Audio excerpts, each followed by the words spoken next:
All right. And I'm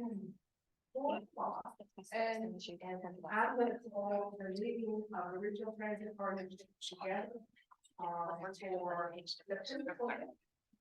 And we're checking to see who we have on Zoom like that. Yeah, we don't have anyone on Zoom yet. Right. So they should be correct. Excellent. Yeah. So let's go around the table and give our usual introduction so everybody knows who's here. And Lloyd, I'm looking at you. We'll start on your side. Lloyd Snook, Mayor of City of Charlottesville. Lucas Ames, John Urban. Hal Morgan, John Wool, we have Albemarle County. Jessica Christian Allering, Albemarle County is standing in for Trevor. Christine Jacobs, TJPDC. Danielle, Albemarle County. Diane McHugh, Albemarle County. Charmaine White, Director for Albemarle County Transportation. Holly Lee with the University of Virginia. I'm Kendall Howell from UVA as well. Sandy Shackelford, TJPDC. Lucinda Shannon, TJPDC. Gretchen Thomas, TJPDC. Great. And welcome, it's lovely to have two UVA folks. Did we introduce Curtis in the corner? There you go, great. Oh, my. Allison. You know, we always want, we don't just, yeah, I'm here around this. We still don't have anyone on Zoom that needs to be, We have Sean Tubbs and Allison Day. I think they're both. but no one needs to be voted on. Okay. All right, sounds good then. I will entertain a motion to approve the agenda. So moved. Wow. Someone made the motion. Give a second.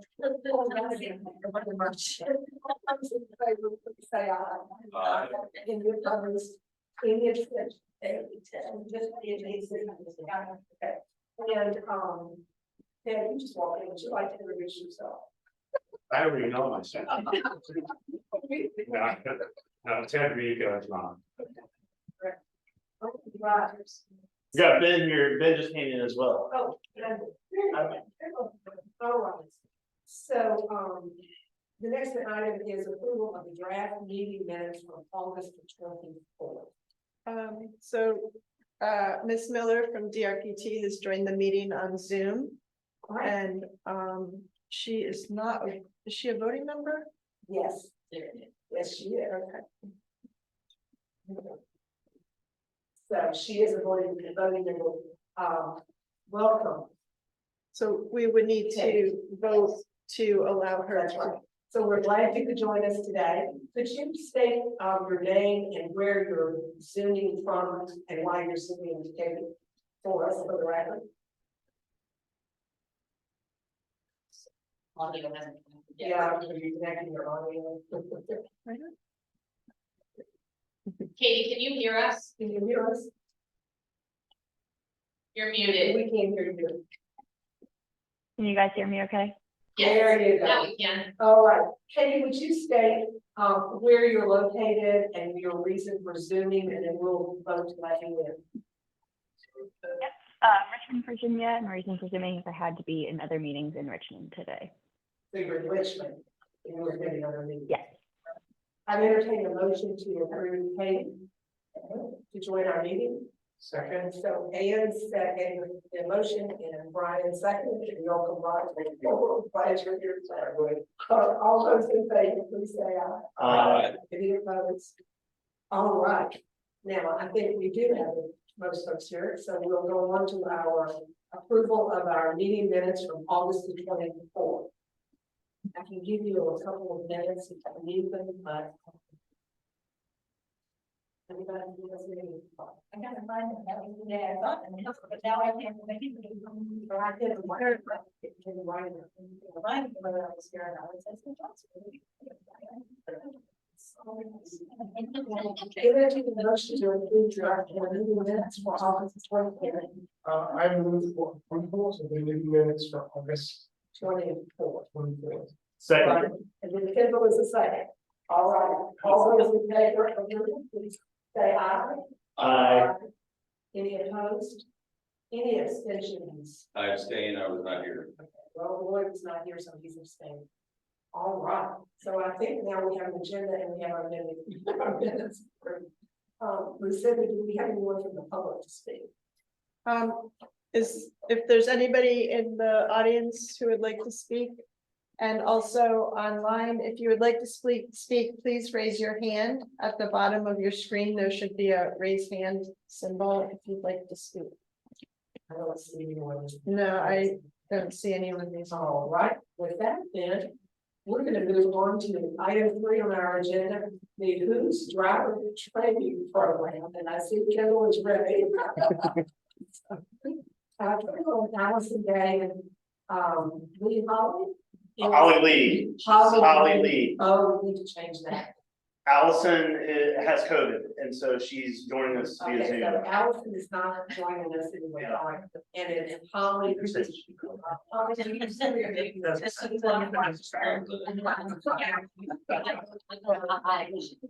Right. Please just. Okay, all right, great. So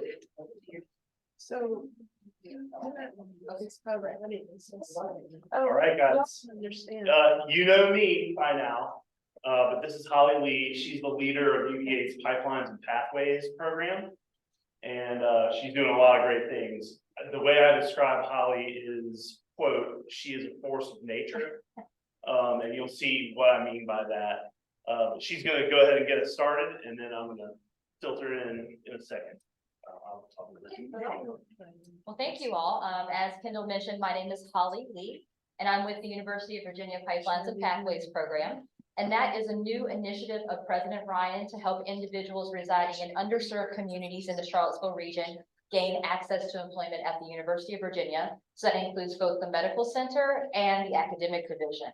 And I know some of the faces are very familiar in this room. Formerly, I was with the City of Charlottesville for 14 years doing economic and workforce development.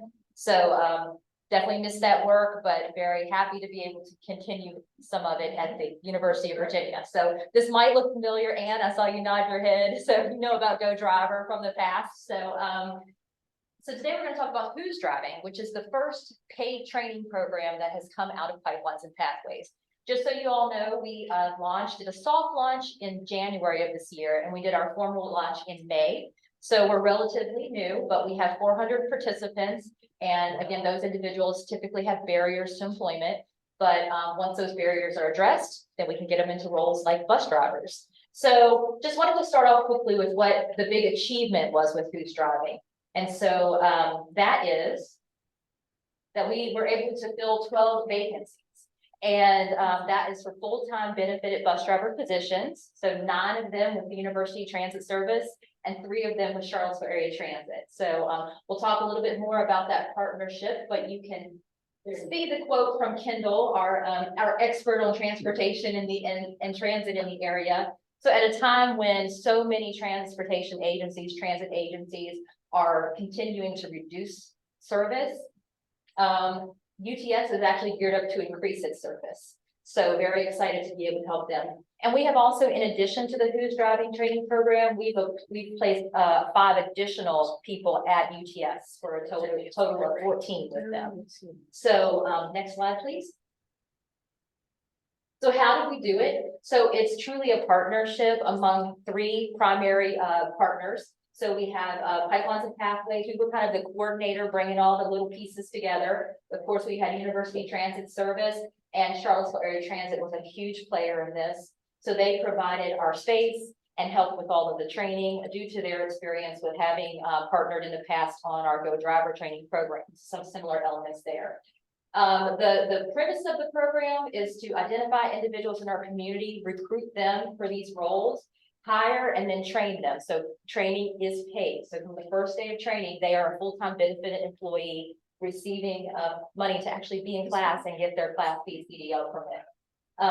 And so again, putting people into full-time benefited positions that pay a self-sufficient wage. So the wages that we started people at were anywhere from $19 an hour to almost $23 an hour at CAT. So what does training look like? Okay. There we go. Okay, so one element of this program, in addition to the CDL permit training that I'll talk about here shortly, we included intensive language English training in this for individuals who are not native English speakers. So we know that a lot of refugees that come to this area, they're looking for stable employment that pays that self-sufficient wage. We feel $19 an hour really puts them on that pathway. And so 6 of the individuals that we trained were English language learners. And so they got 60 hours of intensive English training on the front end before we even started the permit training with them. So every day they were coming to class, they were learning how to pronounce terms, what terms mean, so vocabulary, and just really practicing grammar as well, so that when they're out there communicating with riders and customers, that they're able to do that. That they're able to do that. We were able to set up the bus vocab, Yes. which is really kind of cool. Yeah, so there's a whole glossary of bus vocab, yeah, so very exciting. And we worked with Speak Language Center as the training provider for the ESL. Then we had the Class B CDL permit training, so this was a big portion of it, and in total, the ESL learners got over 200 hours of training, and then the English speakers received about 150 hours of training. So the Class B CDL permit training was, of course, focused on general knowledge, air brakes, and passenger endorsements, and 66 hours. So this is really where we focused a lot of our attention. Again, CAT was a huge player in this because they actually volunteered their trainers to help do the training for this. UTS also provided a trainer as well. And so we basically just did the whole thing in-house except for the English language training. So the next part was the pre-trip inspection. So this is something that can be very difficult for any individual, regardless if English is your first language. And so we spent about 44 hours on this. So the purpose of this was not only to get them to be able to identify parts on the bus and do the actual pre-trip inspection, but just to have better understanding of, you know, what the bus is, the major parts that are involved in it, but then to be able to actually do the pre-trip inspection test once they have to go test it at DMV for their CDL. Another element that we added to this, and this is probably, I would say, the critical piece to making sure that folks are well prepared to start on the job, and this is the workplace readiness and customer service training. So we use an instructor that uses a theater approach, so a lot of role playing. You'll never come in the classroom and see a PowerPoint presentation up because we know adult learners with barriers to learning often don't learn that way. And so it's very much hands-on and interactive. It also really builds the cohort, this particular approach, and allows them to form as a team. And so when they're on the job, and you know, you and Allison can speak to this, Kendall, you can really see that they're a cohesive group that work well together, and then want to be able to, that are much more committed to the organization that helped put them through this. It's kind of like a group commitment, and they help each other through the different rough spots that any individual may encounter. Exactly. So it's been really helpful. Now, part of this too, and that's not part of the hours included, but the Pipelines and Pathways team does intensive case management with each individual during training, and then we continue it after once they're on the job. So, you know, there are things that pop up. So we had one individual who wrecked his car, and so we helped him. We connected him with United Way, helped him get a low interest rate loan, identified a car that had already been vetted by Carter Myers. You know, so all those things, that could have been the thing that stopped him from continuing training. We had one individual that was behind on rent. And so, of course, we're connecting with our partners in the community, Albemarle County, City of Charlottesville, to see what we can do there. And of course, we were able to come up with rent for him for a month to kind of get him through that rough patch. But it's just things like that can be the thing that stops a person dead in their tracks. They don't show back up, you never see them again, and that's it. But these people knew that they had that extra support. And we'll continue to work with them, and primarily at UTS, it'll be at the 6-month mark that we start to really talk to them about, that's when probation's over, that we really start to talk to them about their career goals. So we'll continue this relationship. And so in terms of participants, we had 12 participants in the program. 5 of them were from Albemarle County, 5 of them were from the City of Charlottesville. We had 1 from Augusta County and 1 from Fluvanna County. And so our target for Pipelines and Pathways is Albemarle, Charlottesville, Fluvanna, Nelson, Green, and Louisa. So we are hitting our target, just, you know, additional outlier in Augusta County, but we'll definitely take great qualified candidates from wherever they live. And what do we have to show? 100% completion.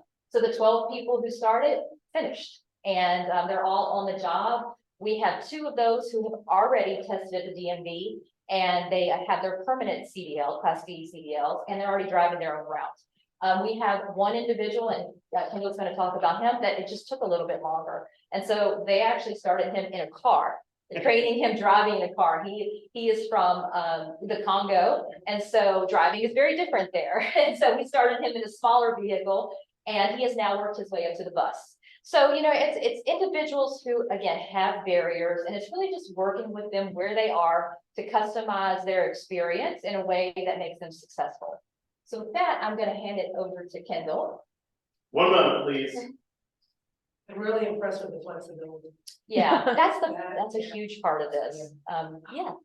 While they're saying, support services such as transportation convention or childcare or things. All that. Part of your job. Yes, exactly. Thank you. So with pipelines and pathways, it's not sharing about it's really more connecting with all the resources that currently exist to identify what best suits their needs. But you know, the childcare, the transportation, you know, all those ones that just kind of stop people in their tracks. As you will remember from your days at the workforce center. Yes.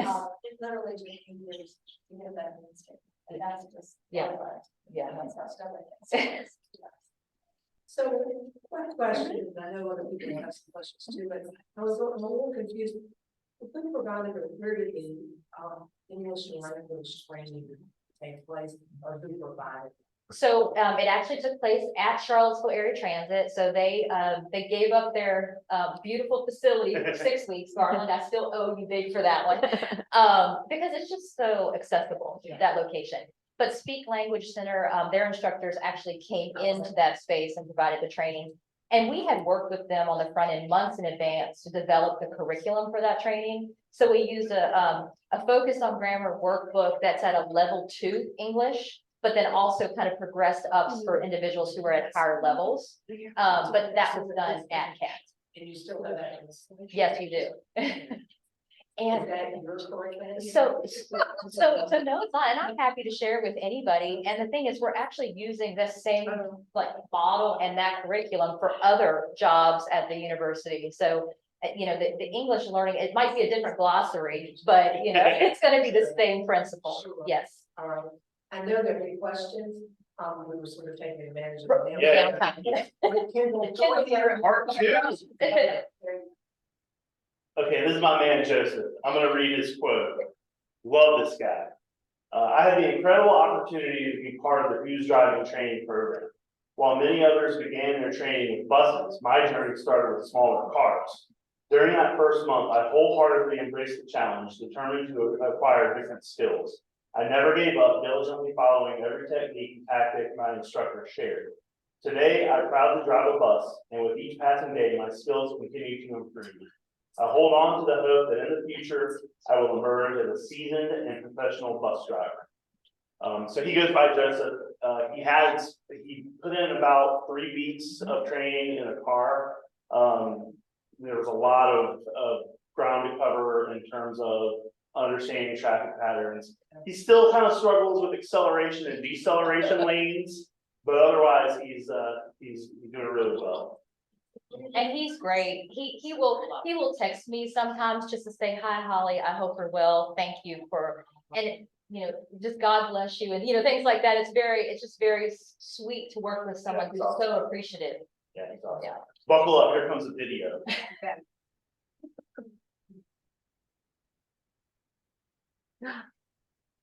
We tested this. Did you get it? I didn't do it for you.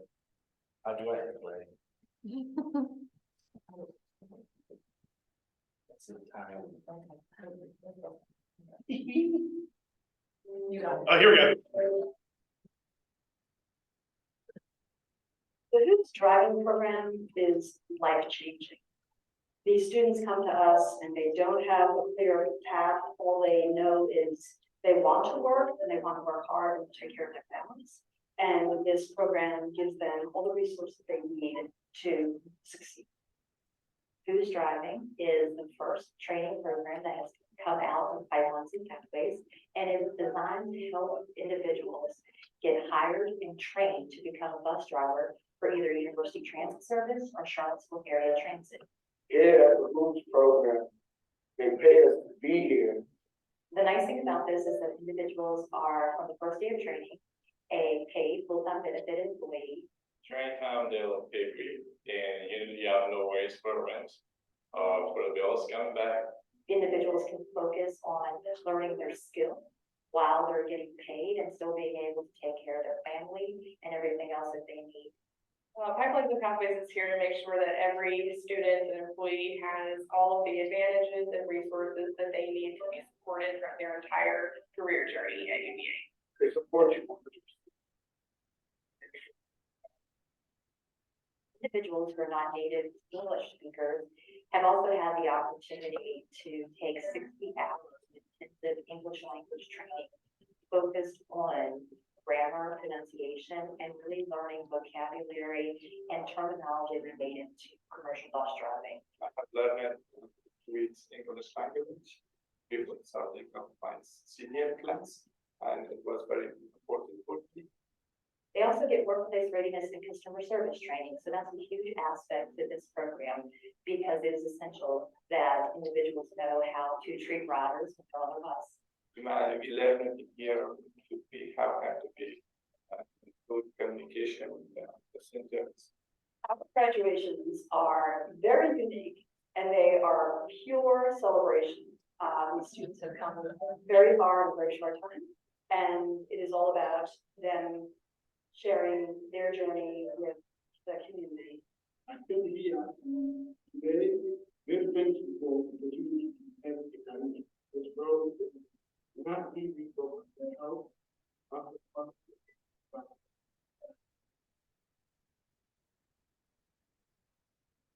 The Who's Driving program gives community members the opportunity to find a long-term career. They are really building skills here. They're gonna serve them in life and in their careers.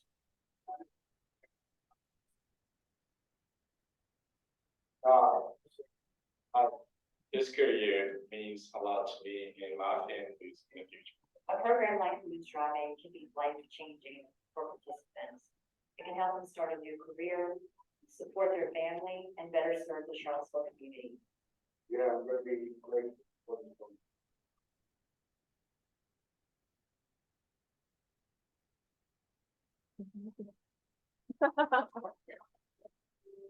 We're watching again.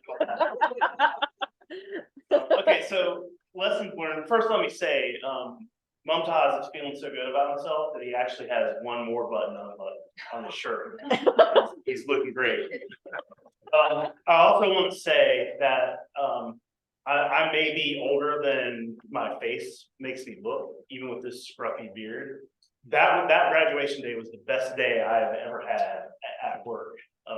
It was just the best. It was like hurricane, gale force winds in my sails just from experiencing that. Some of the lessons that we learned though, HR can be a bear. We all know this. It's specifically UVA's HR, we've learned some of the things that we have to have in place in order to get a little bit creative with the hiring process and hiring practices. We also, and I think we have a slide dedicated to this coming up, but we shared this journey with Kat. We'd love to share it with everyone else in the region. But the tricky part is how do we decide who gets what? Like, we don't want to have like an NFL style draft, but we want to make sure that everyone who invests in the program is able to kind of harvest the drivers. Now, I know more trained drivers, more skilled drivers in the region is a kind of rising tide that raises all boats. I have a ton of regions, by the way.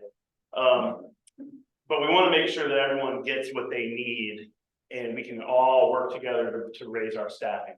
What we specifically at UVA need is pipelines and pathways. And I hope that we can use pipelines and pathways for everyone. I don't know if it's possible. I hope it is. I think it was possible for Kat. So it's something that we'll definitely want to repeat. Do you have any other? No, I would just say that, some of the hiccups along the way with the hiring process, of course, the Virginia State Police background check is taking so long. For organizations that don't do that electronically, it basically doubles the amount of time. And unfortunately, we lost a handful. We would have probably had a class of about 16, but we lost people, you know, because they were getting jobs more instantly.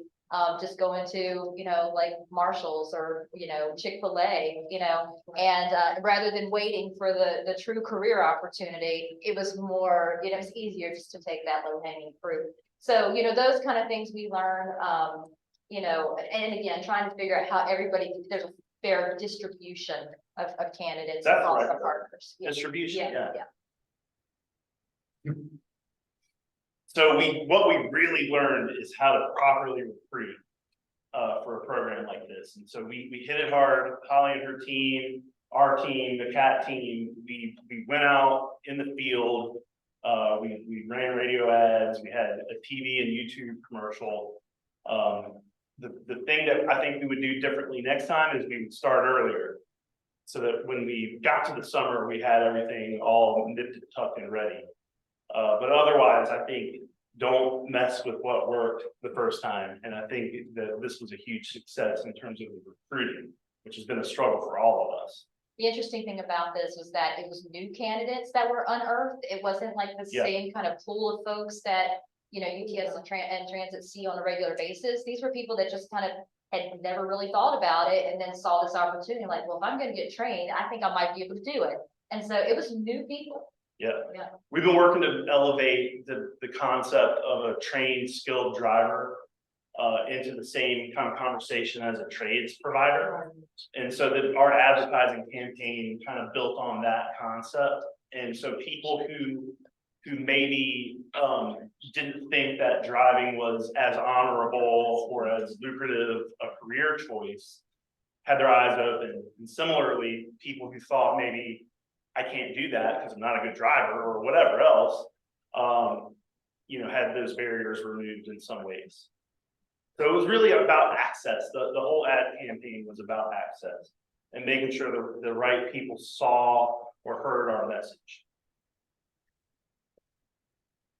So definitely, I mentioned this a second ago, the hiring process, you know, for us, for a standard bus driver without pipelines and pathways, without who's driving, we were averaging about 2 months from application to start date. And that's just, like Holly said, you need a paycheck. You can't wait 2 months. So we get so many people, we have gotten so many people that just say, oh, you know what, forget it. And our recruits kind of die on the vine in that way.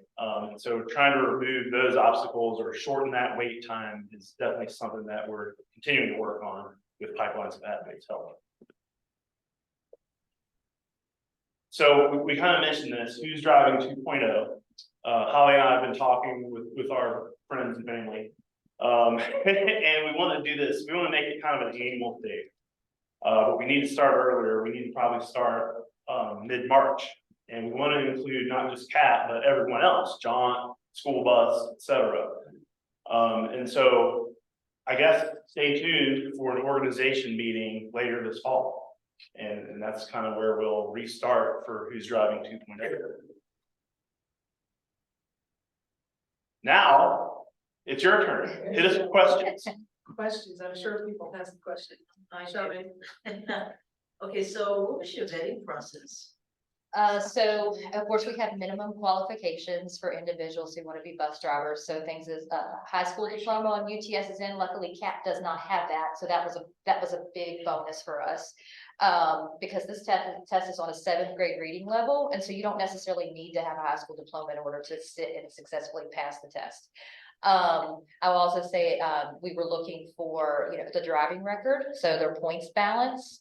UTS is 0 or better. CAT has a little bit more leniency there, so that's kind of how we decided where we placed people and where we encouraged them to apply based on the minimum criteria for each organization and what each individual had and could you know, qualify for. Go ahead, absolutely. I love this approach that you've taken with eliminating the language barrier. Yeah. So I really want to have a sit down and understand how you did that and what you're doing. Cause that's a whole different applicant pool that, you certainly can tap into. So Kendall, I'm gonna. Yeah, let's give you do a it. phone call. I do want to let you know it's not free. You know, it is an investment to do But that. that's, you're Yeah. doing that anyway, so if you, that's just another opportunity to Absolutely. certainly, open up your applicant pool. Yep, absolutely. So I do wanna sit down at the table with you. Like in a reference to me. So- And Joseph, he had actually applied to close to 15 jobs at the University of Virginia, and he had multiple interviews, and every time he was told his English was not at the level it needed to be. So someone like that, without this extra boost, he would not have gotten a job at UVA more than likely. His English is phenomenal now. Yeah, and his Honestly. written English is really good. Yeah. Yeah, so, yeah.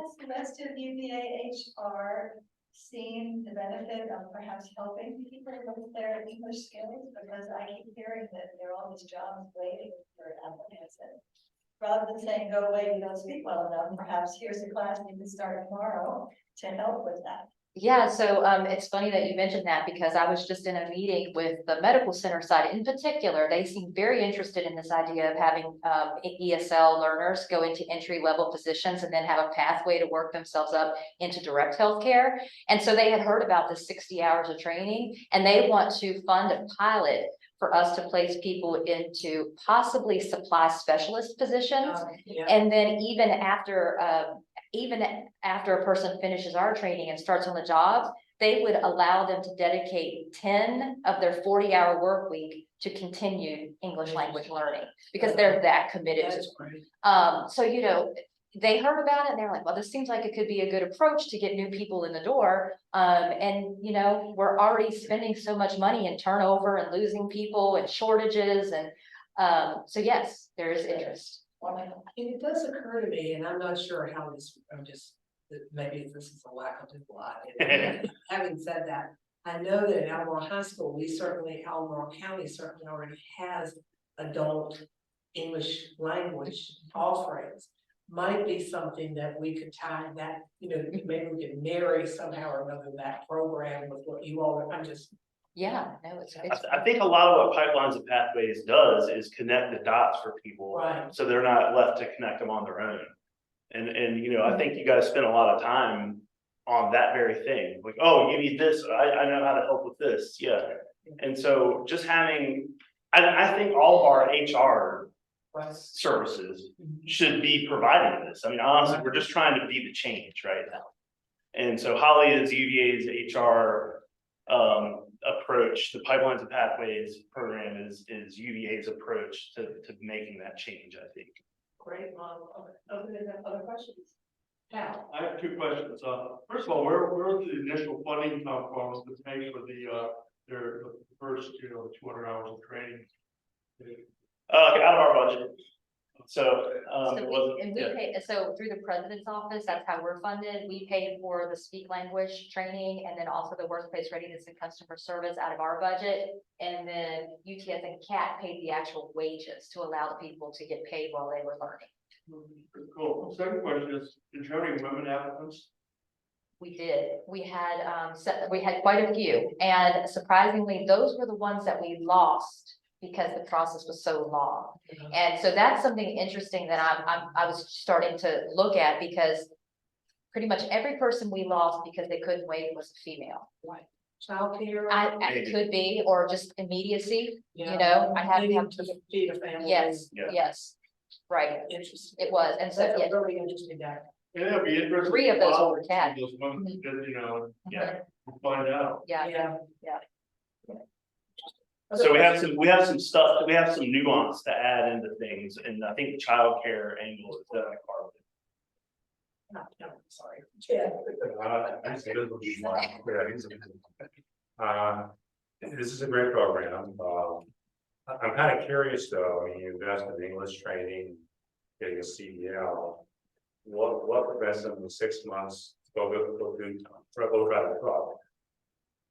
so. Just leave you to do something else. Right, so there's really no contract that they're signing that commits them to this job for any length of time. Now, the nice thing with UTS is that they do give a retention bonus after 2 semesters of service. So that could potentially, but you know, if they want to get their Class A, they're still gonna have to go back to school to get their Class A and, you know, pass that particular test. And we have had some people do that, with past training that we've done, but what we found is when we use this cohort approach, it does seem to make the individual more loyal to the employer who gave it to them. And so in this case, it would be UTS or CAT, and the retention rate is on average higher than with general pool applicants. So Job satisfaction. I think, yeah, and just feeling supported, you know, and like, it becomes almost like a family. And that's the term I'll use. It's not like you're just someone who came in and then, you know, you get your permit, and then you're just every day just showing up for work. This is like you're part of something, so. That loyalty right now is a hoop, and we see it, but over time, we do this enough, it'll be able to be a metric that we can measure. So we'll see. I'm curious, just like awesome, inspirational stuff. I'm curious in terms of your recruitment.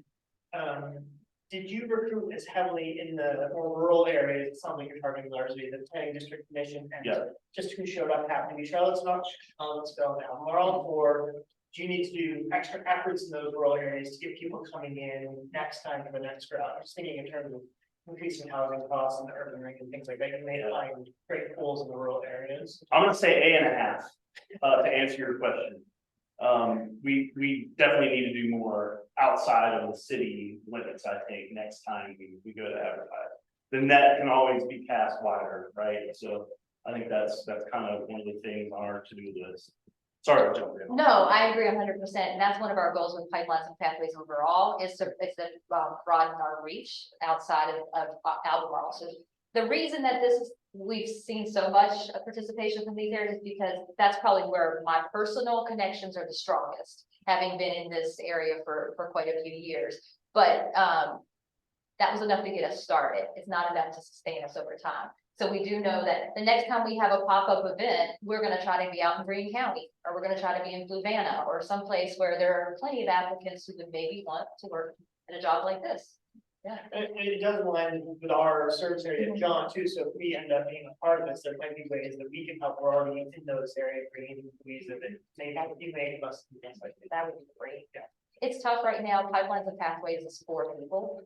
So for us to be able to get out, I mean, we've done some events in Louisa and Greene and Nelson, but it's not enough. You need more of a regular presence. So that would be great.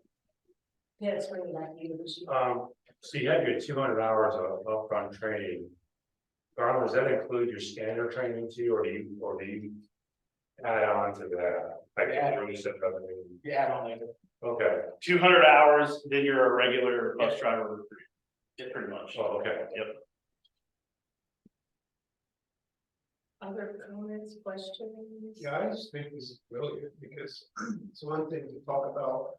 We have problems with recruiting and we do, but it's another thing to say, all right, let's break this problem down and really try to figure out a way that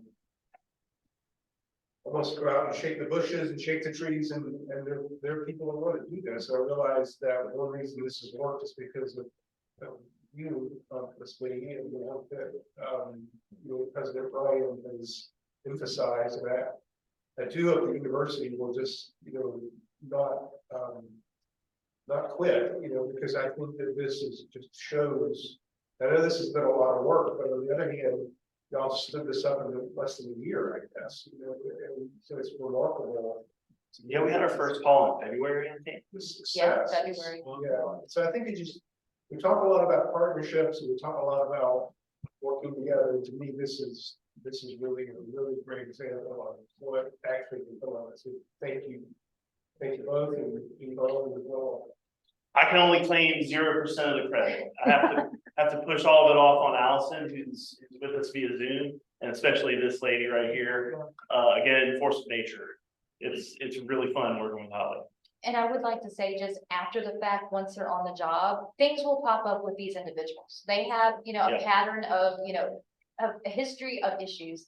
And so Allison, I have to sing her praises because she truly understands this program and what we're trying to do. And if there's a problem, she immediately reaches out to us and she'll say, hey, Holly, Aaron's been late a few times, and so then we get on the phone with Aaron. Aaron, what's going on? Well, you know, I don't have a car and I'm riding a bike. Okay, well, how else can we get you to work? So it's just more problem solving with them.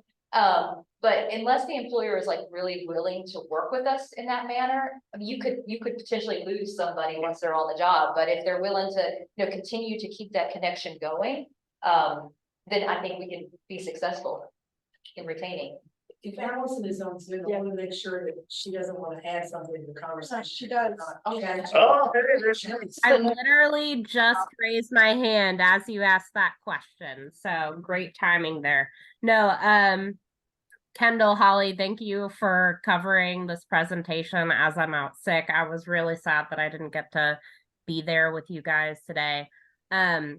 But something that I just wanted to say, you guys have talked about all the specifics, done a great job, but just to kind of reiterate some things that have already been said. There are many things that I've been proud of doing in my time at UTS, and the Who's Driving program, I would say, is in the top 2 of those accomplishments.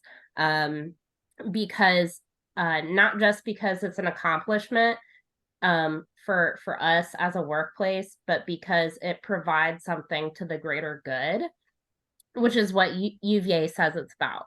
And so I really can't sing Holly's praises enough, and then all the participants as well, for the work that they've put in through the program. And I'm just really glad to be a part of it and glad that we're presenting it to the bigger group today.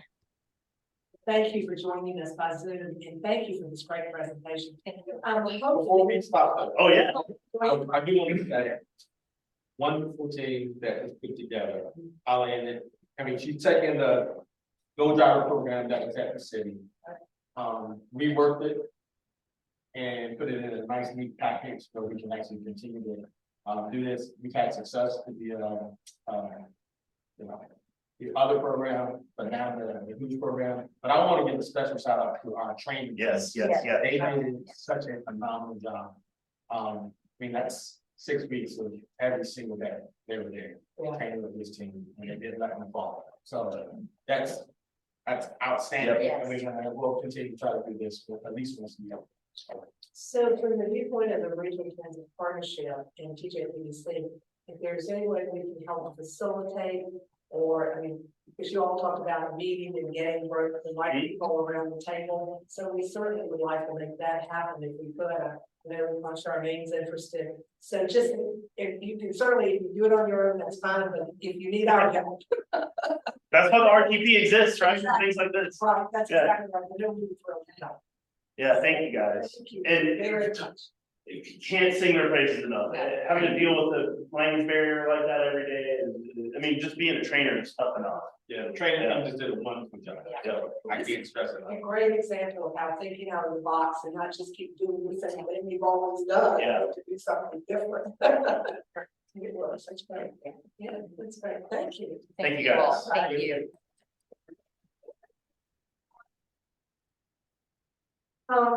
Our next agenda item is the transit provider updates, and I'm going to flip it a little bit. I understand that Kenny Knoll from DRPT has a 5 o'clock that she needs to get to. So if you don't mind, Ted, I'm going to let Katie give her update first, and then she'll give us one. So Katie, you're still, you need to just unmute yourself, and you're on. Okay, awesome. Thank you so much. Just have a couple things from on the rail side. I know that they had submitted a corridor ID application to FRA, that both of the corridors that are involved include the Charlottesville area. So it's the Commonwealth corridor and the DC to Bristol pass through Charlottesville. And so they would be working on the service development plan, and they're hoping to hear in November is the most recent update, is when we'll hear back about that. But that is also depending on the government shutdown. And then that also related to the Charlottesville area rail is that the Amtrak also applied to increase the Cardinal service to daily service. So that would be increasing them 3 times a week. So that should all hopefully be coming out around November. And then on the transit side, we just opened for the mid-cycle of the TRIP grant, so the Transit Rider Improvement or Transit Ridership Incentive Program. And we had our webinar this morning about that. So feel free to reach out if you have any questions about those funding opportunities. And it may just have been my ears, maybe, but help me understand once again, because I thought you said the government shutdown, depending on the government shutdown, that may be pending or what's going on. What were you referencing with that statement? Just the grant announcements of the corridor ID programs. That it may be slowed down. Yeah, so it might be a little bit more. What about the reimbursements? What? No, so our latest information is that there will be no delay on funding from the government, regardless of the government shutdown. There will be delay. And they will make sense. No, she said no. Yeah, so we were told that there will not be, that nothing will be affected from FHWA or FTA. Great. It's wonderful. I'll believe it when it's there. I also say this is as far as we know. I will send in the chat what we heard the latest of this morning. Great. Did you have anything else here? I think that's it. That's it. Any questions for Katie before she goes? You can't see the chat. Oh. Right, so, the next, thank you very much, Katie. The next, update is from Ted. Ted, you want to go with the job? Yeah, just real quickly, we launched a bus electric vehicle implementation study today. Econ is going to help us determine what our next steps are, or what kind of vehicles, exactly what kind of vehicles we want to get. We did start the rural transit needs assessment study a couple of weeks ago. We also finished our facility master plan, which we reported out at the board meeting a couple of weeks ago. We also started our own version of the microtransit operations analysis. We're thinking as John, we're going to have to expand the palette of services and how we deliver those services. We have a traditional model today, but we may need to embellish that with other forms of delivery. We may even want to contract with outside providers as well to get things done. So our consulting persons from Bench, they're helping us think that through. If it's agreeable, maybe at some point in the future, we can do a presentation about that study here. Sure. We're looking at kind of reinventing how we deliver service at John, and maybe how we employ people too. That may be an option as well. So whenever you're ready for that agenda, I would just. I was telling my friend, we'll send. Yeah. There you go. Interesting. Any questions for? And I think Katie was going to put something in the chat to share. Yeah, that was kind of the official language of saying that we won't be affected by the shutdown. Right, okay, that's great. So we'll have that, that's good. So Charmaine, update from Albemarle County Public Schools? Yes. I think the last time we were here, we talked about the changes that we made that impacted so many students, about 1,000 children. So I'm really excited to report. We're not at 100% yet, but we've gotten that number down to about 189 students from 1,000. So we continue to work with recruitment, but I do want to talk about this piece that community rarely hear about, and that is the retention approach that we're taking with our employees to include the leadership of the department. Our commitment to strengthen ourselves. Our theme this year is building effective relationships. So not only I'm working with the leadership team, my commitment to strengthen myself as a leader and to work with the leadership of the department, because I'm just convinced people don't leave their job, they leave their supervisors. So whatever we can do to strengthen ourselves as leaders, that's what we're working on, and we're unpacking what does that really mean, building effective relationship? And in our sessions, we are identifying who our customers are, our students, our community, each other. So we're trying to build those relationships. In addition to that, the other thing that we're providing is student management training for our drivers. Because since the pandemic, we've just seen a active energy from our students. I don't say it like that. Yeah.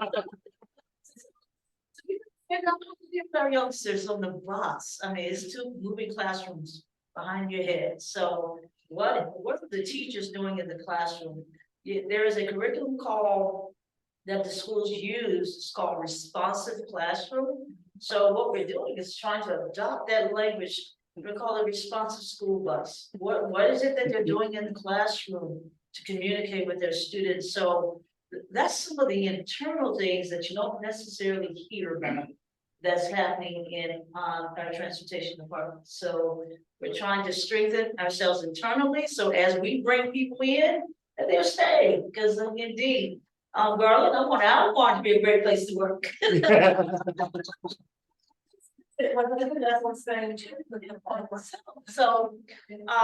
that's a little bit about, it's not a little bit, but that's some of the work that we're doing to include a sustainable approach to our bus driver shortage. And that's where this team comes in at. Yeah. You know, exploring, and as I said today, we are looking at seeing how we can share. What is it that we can do that can help stabilize us? And so that's what we're working on, and we'll continue doing that. No, I don't believe that I can conquer this across the world, but I certainly want to make it better in Albemarle County before I leave. Okay. And I've heard you say, and Kendall say, and I think I've heard Garland say as well, looking at this is a career, not just as something you do, right? To figure out something better. Yes. But driving the bus, right? Whether it's a cat bus or a school bus. Right. Any questions? Yeah, I think especially for school bus drivers, many run Ironmans. And so building those relationships are, you know, if something goes wrong when grandma's working, because you maybe that 20-something grandson is gonna say, I don't work. So I'm really glad to hear that you're working on all of those different aspects to create a respectful workplace. Thank you. Congratulations on, I think you said 1,000 to 180. I can't imagine the work that went into that. I'm curious, a couple, maybe even a year ago, you talked to us about an RFP y'all were putting out to outsource some of the services in the county. I was just wondering if that has been off the ground or how that's going, or if there's any lessons learned from that process. So we did explore that. One of the vendors that came to the table, our first student, that was the name of the vendor, and we ran into a lot of complications with it, to include the price. It's up in the millions of dollars to do it. And then they needed to come in and actually set up shop. And so we just did not have location, and they needed space to house the buses and to actually run an office from within the county. So those are some of the things that you run into and that we ran into. So we didn't feel like it was feasible for us to move forward with that yet. But we were able to outsource a portion of our special needs transport. We have about 23 students that we use Ever-Driven. So we're working through some of the kinks of that, but we were able to outsource some of that. So that saved us about 23 routes, believe it or not, doing that. So where it's feasible that we can utilize that type of service, then we want to vet it out to see whether or not it's something that works for Albemarle and the students. So that's why we didn't move forward with that particular vendor.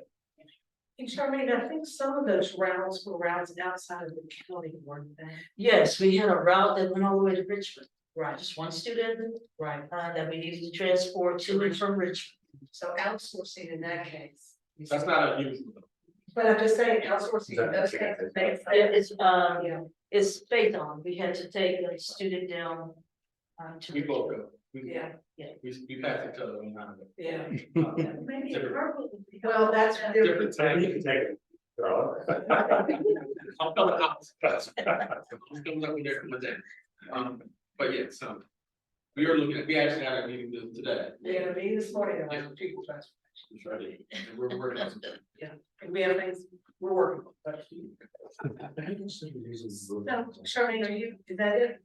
That's it for me. Okay, Ted, is that the question? I'm sorry, I got you. Oh, you know. You said that we consider using, Like Uber or taxis or something, that 180 people. yes. I know it's expensive, Yes, but yes, and no, it all depends on. You know, now that we're in this situation, we talked about it for years, driver shortage. We got to a place where we were telling communities we can't transport. That certainly thrust us to start thinking outside the box. So I'm not saying that isn't on the table, we just have not explored Yeah, using it. and the true Uber comes with its own problems. Problem, so we're not Yeah. a fan of just leaving students, but No, not to transport. yeah, right. The third party vendors that we're using Or that. Yeah, they're bad. Whole difference. Yes, They're- they don't stay all they do is- contracts. all they do is stuff. Yeah, state contract, et cetera. Having said that, for adults, it's one thing, but for children. Children, something else. Okay, so. Kendall. you're Hey. next. All right. We're always happy to have Kendall. Thank you. Thank you so much. It's fun. I'm glad to be here. Allison will be joining me in perpetuity. Okay. And we have our new director, Scott Silsdorf. He's now officially into his second month. Okay. And we had a meeting earlier this week, actually, so it's good. We are in our budget. Right now, we're in our revision process, but in terms of budget, UVA's fall break is either this weekend or next weekend. I don't know why. Yeah, it's crazy. We are actually Allison is actually adding a few buses strategically onto our routes where we've been struggling with some of the headways. And so we're strengthening some of our, like they call it feed the beast. Becca used to call it feed the beast. We kind of cringe at that, but just a bus as needed. Like we're really condensed, as you guys know, we're really condensed, 5 square mile radius. So anyway, Allison's able to add some buses to strengthen some of those things, and that concludes my update. All right, any questions for Kendall? are your buses going on your commuter routes or your academic routes? They're 100% academic routes. Good question, Ben. All right, I guess looking around, I guess that's it. Then Garland, you're next with Cat in the City of Charlottesville Schools. So schools, I'll start there first, kind of the theme. So, had a meeting this morning, great conversation. We have, our problem, the hang up has been getting folks through, background checks. We seem to have a third party vendor that's going to HR department may help speed that process up.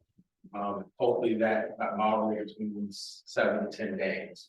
If that's the case, then that speeds up the process immensely. When we're doing it by mail, it could be as long as 2 to 3 months.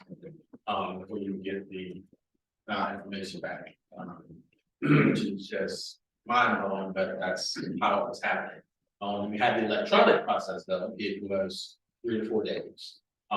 Or it depends on if something popped up, and it could be as long as a week or 2. So that is a positive that we've been able to move. Additionally, we have the school system authorized 20 FTE positions for us. We have 2 additional, we have 14 right now, 2 in training as we speak.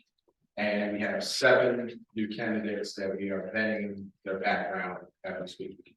So hopefully if they all get through the pipeline, and there's no barrier or issues in their background, then they can actually start our class in 2 weeks.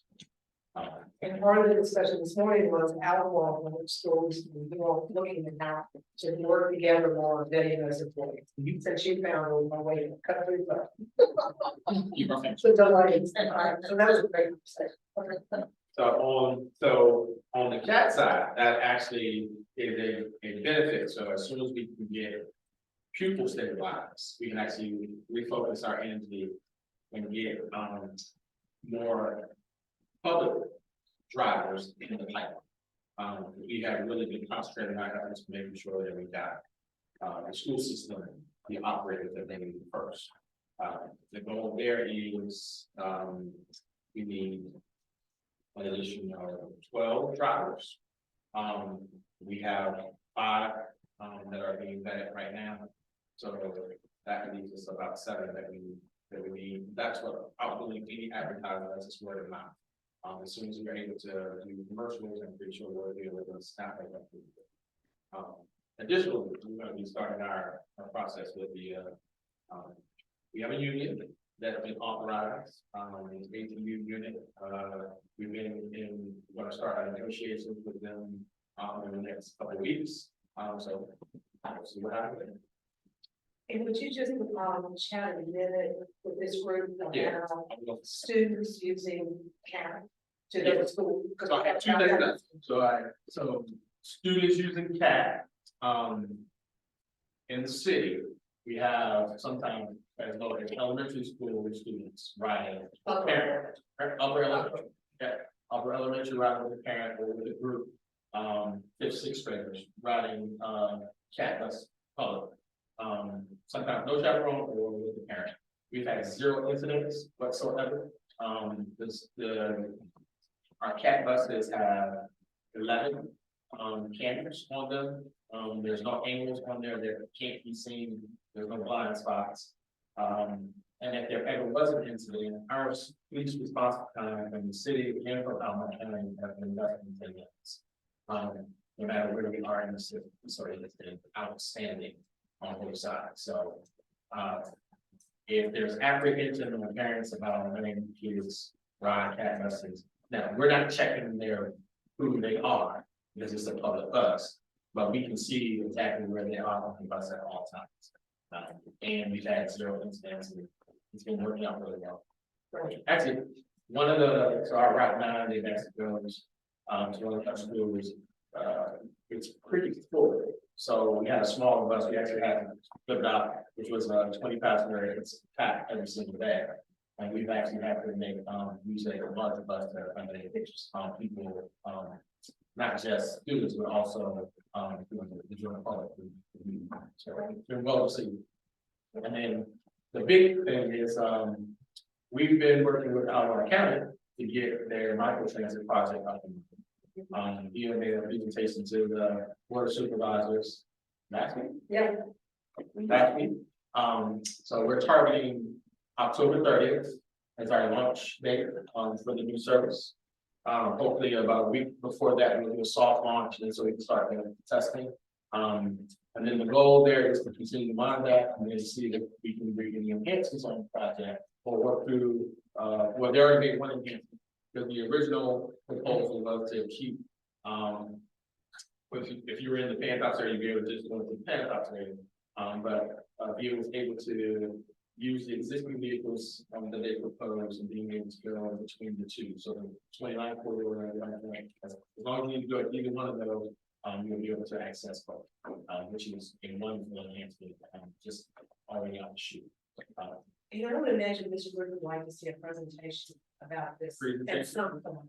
Presentation next Next Right. one, yeah. On the agenda. That's perfect. Right. Any questions for me? No?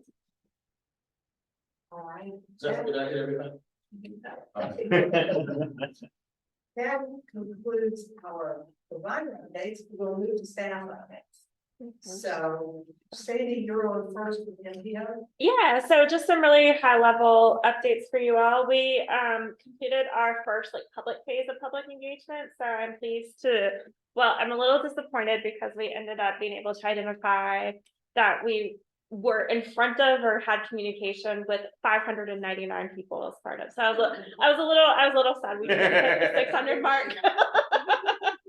But between the survey responses, we had 334 survey responses, and then I'm really proud that the rest has been in-person communication through different events. For small staff, we did that, just largely in-house. So, the numbers are modest in the scheme of things, but I'm really proud of the amount of effort, and a lot of that was also focused on trying to reach vulnerable populations. So we do have consultant support for this, so they are analyzing all of that report. I think between the mapping comments that we received through the survey, and then comments that were location specific from the public feedback that we received, we had over 1,500 different comments on areas where people saw improvements. So we'll be able to come back next month and highlight where people have identified concerns or desired improvements to the transportation system. So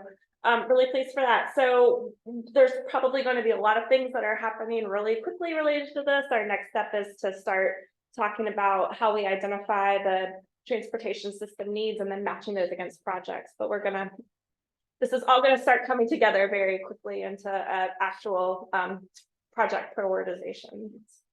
Questions for Sam? Sounds really great. We look forward to that. Yeah, it'll be exciting to see what it all means. All right, Lucinda, the governance stuff. I'm gonna share I know my you have a screen. little extended update for us on that because it's been worked out. Yes. So you should, all those handouts, were part of this. And That we picked up as we came. yeah, that you picked up as you came in. And I'm gonna, let me just get my slideshow up.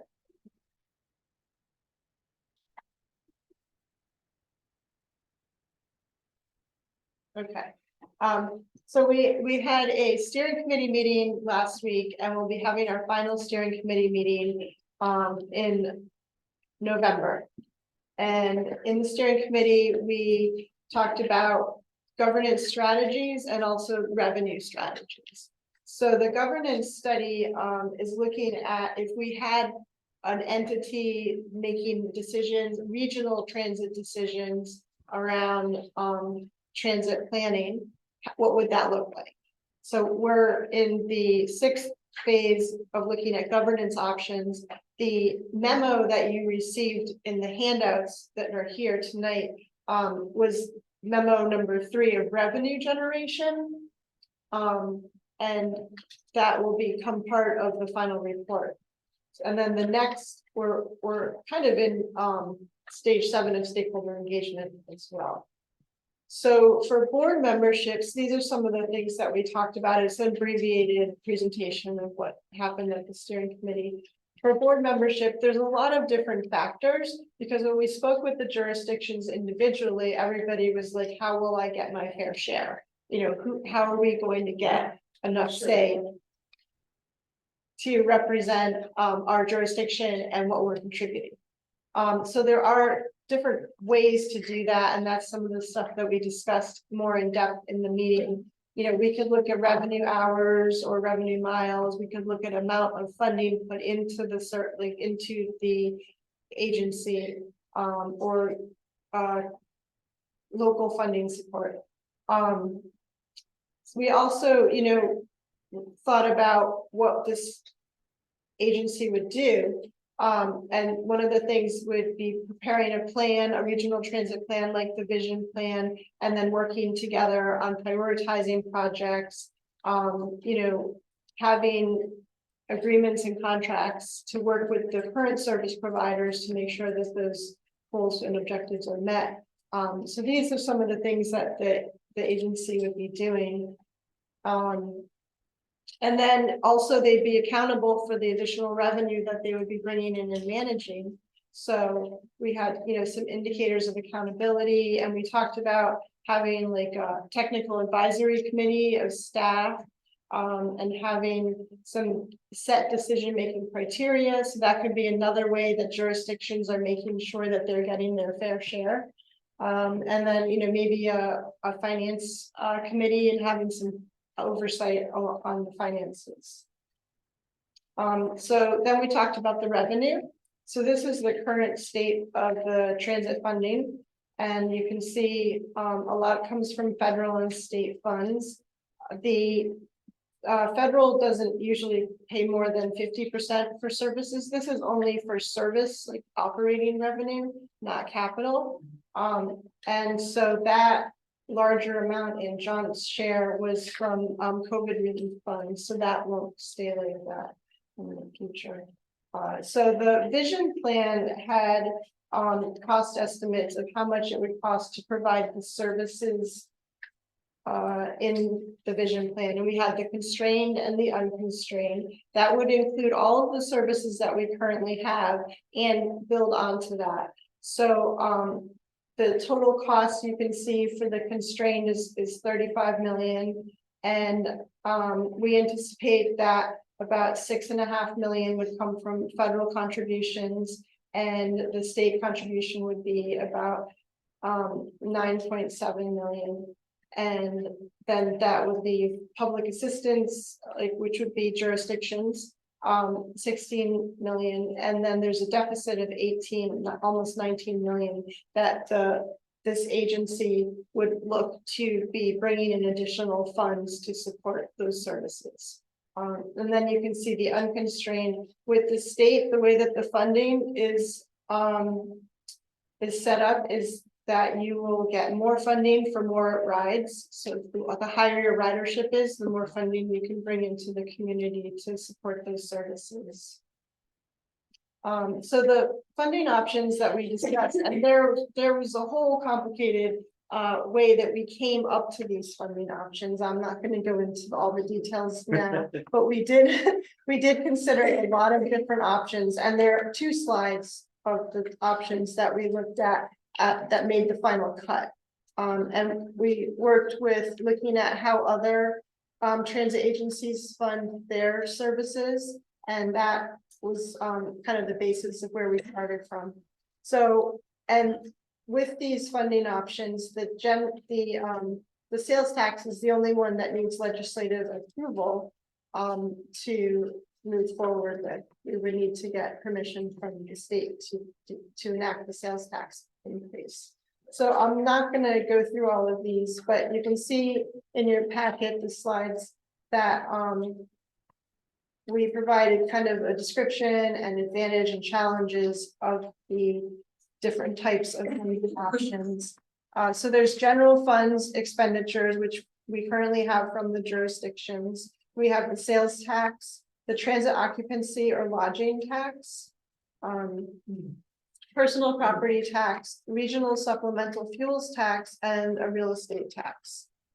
And the next slides show by jurisdiction how much we could raise if we raise it a small amount.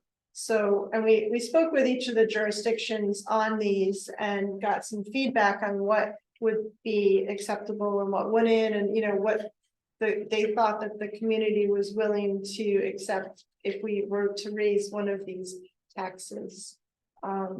Just can I add that none of these are really like recommendations or anchor points Yes. to begin the discussion, to say like a point something factor if we considered this, so that we could get the feedback that we needed, because obviously each of our 6 jurisdictions are going to feel very differently about what's feasible for them.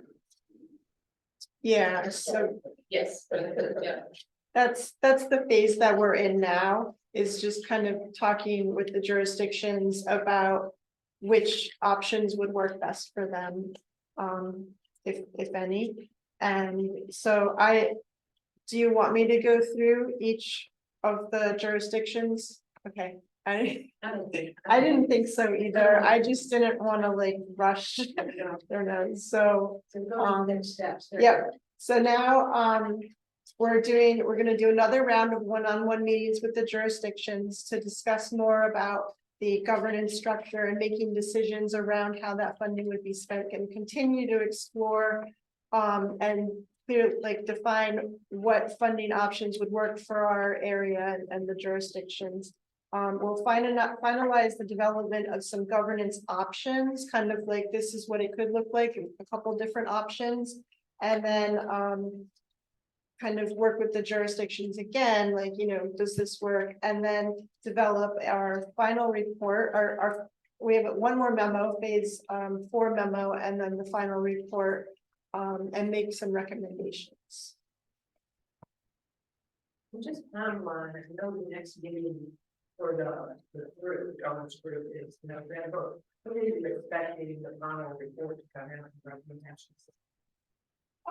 The end of We December. didn't know about it today. So Yeah. We're trying to push as quickly as. The final report should be by the end of the calendar year. But I want it for our commission at the beginning of December, so we're trying to like get things done as quickly as possible to get drafts available. Yeah, yeah, so in your packet, you've got the memo, the phase 3 memo about the revenue, and then the slide presentation. And wasn't there a third thing? What's the third? Oh, there's a memo that's just kind of a summary of the project so far, so that people can understand kind of the background of it. And I'm not gonna read that to you either. But I thought you'd want to have the slides because they have the tables for all of the revenue and jurisdictions.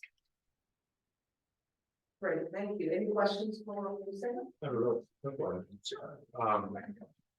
back to the table on slide 12, I guess, show a deficit of almost 19 million.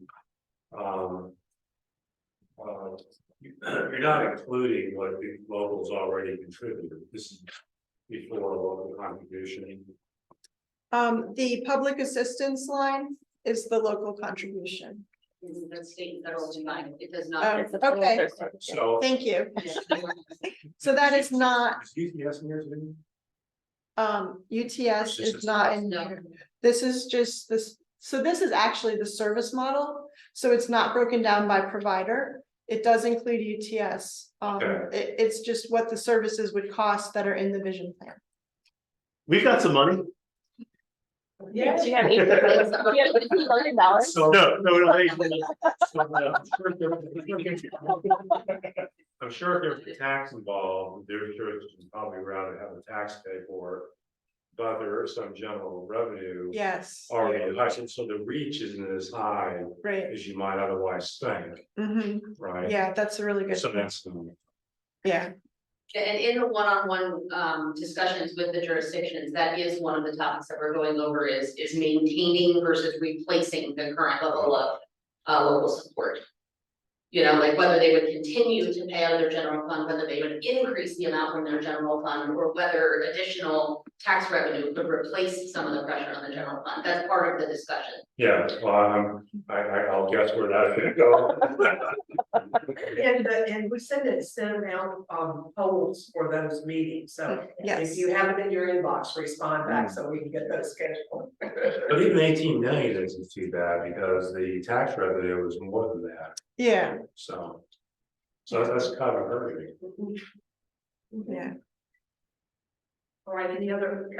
When we say fuel tax, what does that mean? What does that look like? So there already is a fuel tax that was enacted a couple of years ago. And unfortunately, we missed the window to get in on that. So we will not be able to be getting that fuel tax. It is being collected, it's just going to smart It's scale yeah, instead of to our region. Right. Yeah. So I guess the utility tax didn't. We couldn't.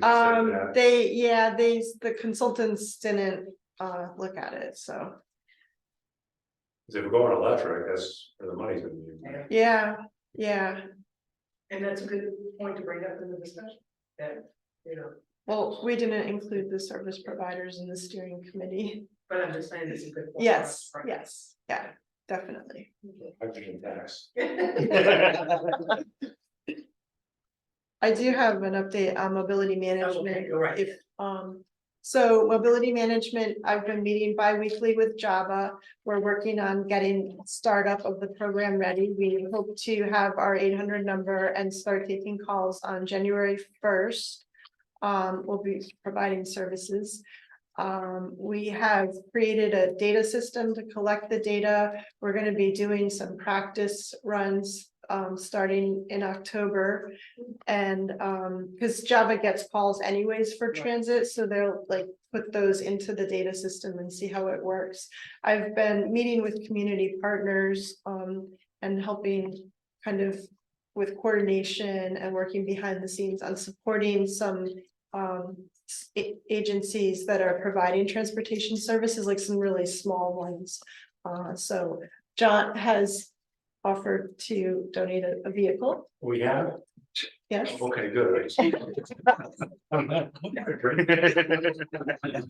Damn, you're generous. Wow, thanks, Al.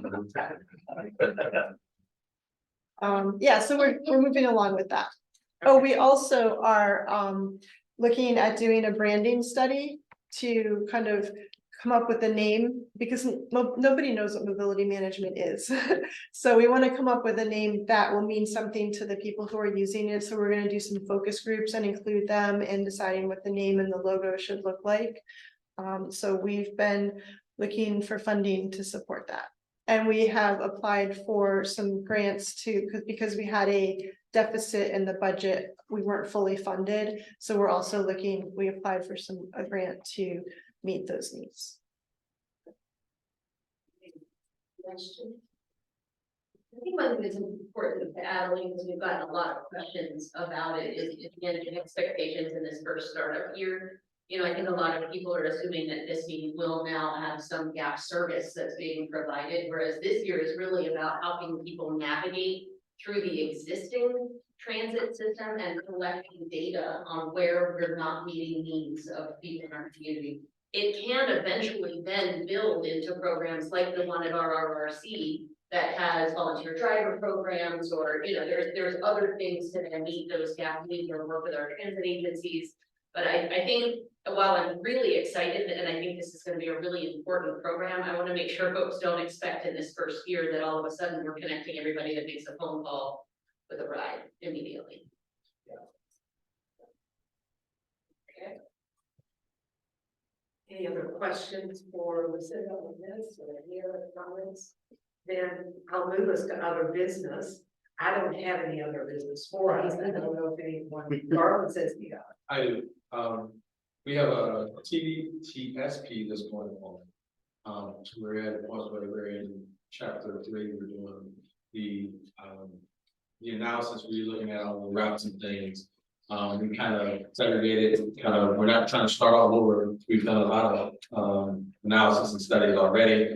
So what we talked about is kind of the first 5 years is kind of the optimization study and things that they're doing. The bigger plan that was done, the study that was done by the TJPC is in years 6 to 10 in the document. So we can bring, if you want us to, next month, bring kind of an update as to where we are. We're not going to be finished, of course, but we kind of give you a quick summary. Probably get your interests on to do that for us. Tell us where we are in the TSP development. Right. And then if we want to, we can go to each one of the, well, we need to go to the city council anyway. But we want to extend the invitation to Judah for board supervisors if you like. Okay. And Lucinda's nodding her head yes for the agenda item. So you got it. Yeah. Chat me next month. Yeah. I usually gotta give her $20 to get something. How you know I didn't already do this? Okay.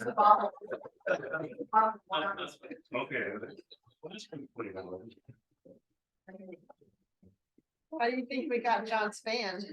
Let's share that yesterday, the MPO here had a joint meeting with the Shenandoah and MPO, and it was so great because there were updates on the successful ongoing joint projects on both sides of the mountain, research things, the expansion of a third bus being added to that, the express, they have really good riders. They're rejoicing in advance for the construction of the exit 107 park and ride lot in Growth Acre, which will allow a lot of people in the western part of the community to jump on the bus to get downtown. And they're also adding a reverse direction warning for people who are getting off the night shift And we were able not to get home, it had not been done in the beginning for those of the year, so. And Jessica and Ally Hill made a wonderful presentation about the race grant, where it is now, what's coming with the 3 Notch Trail. Dwayne Jones talked about the Blue Ridge Tunnel and the hundreds of thousands of people who have gone through there. In 57,000 for wow, in November of 2020. So it was just a lot of celebrating going on, and so much fun to drive over there and enjoy that. Great. Any other updates or reminders from orders?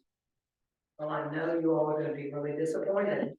I'm going to adjourn us to the next meeting on October the 26th, same place, same time. That's lovely. Thank you very much. Thank you. Yes.